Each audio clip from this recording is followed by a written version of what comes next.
Hey, what's up, Jets fans? It's Tony the GM. You don't see my face because I'm actually in the witness protection program. Now, listen up.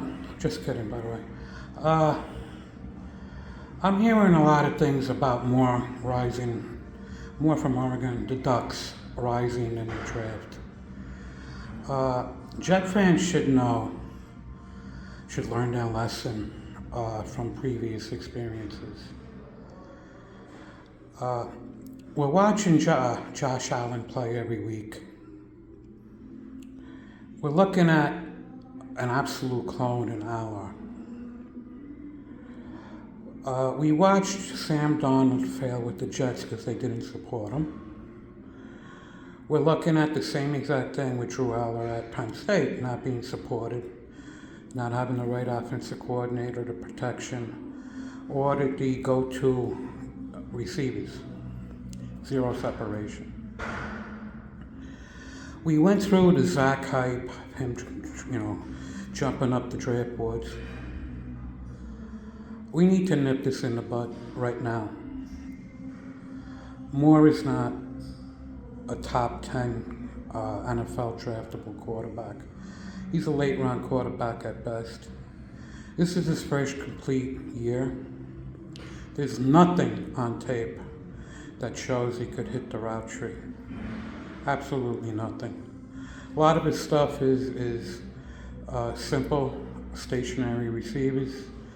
He's not actually running the entire route tree. He also isn't a big-time athlete. He doesn't have the huge arm. He doesn't have the huge arm talent. He has nothing that shows it. Is he a good prospect? If the Jets are picking in top 5, the only 2 players that should be there that are worthy of a number 1 top 5 quarterback pick are Drew Aller and Mendoza currently. Now, I like a couple other prospects in the first round, but you need to trade down.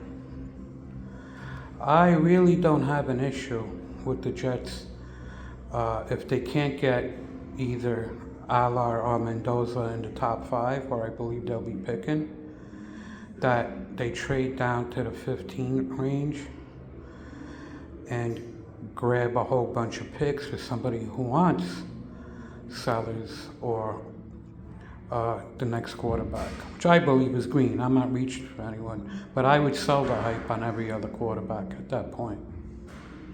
I would then trade down again to the late first round, and I'd come back and draft Sawyer Robertson. Sawyer Robertson has a lot of very good qualities for the pros. I can't see his top line arm strength. I think the longest throws he has on tape are in the 40s, the low 40s. I don't see him drilling it outside the numbers, but I am seeing everything else as a future pro quarterback. He's running progressions. He has a quick release. He's a quick decision maker. He has excellent touch on the short verticals. It's consistent. Moore doesn't have that. Okay, Sawyer Robertson has it all over his tape. He also had to play the last game. Well, actually, I think it was 2 games ago when they were down going into the last minute or 2. And he's running progressions left to middle, and he catches a seam route in perfect stride within milliseconds of looking at the view. And it goes for a touchdown in the last couple of minutes. It shows poise, it shows progression, it shows touch, it shows basically everything you want in a quarterback. Now, he's consistent on all of this.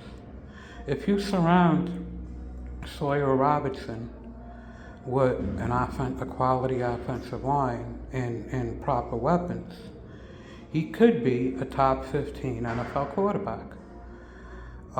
That's all you need if you have a great supporting cast. Now, I would easily take that gamble since he would get a bunch of picks for trading down twice. and you could fill the roster and build that big time roster. Jets currently need at least 8 players. So think about it. Don't follow the hype, guys. I'm done with that.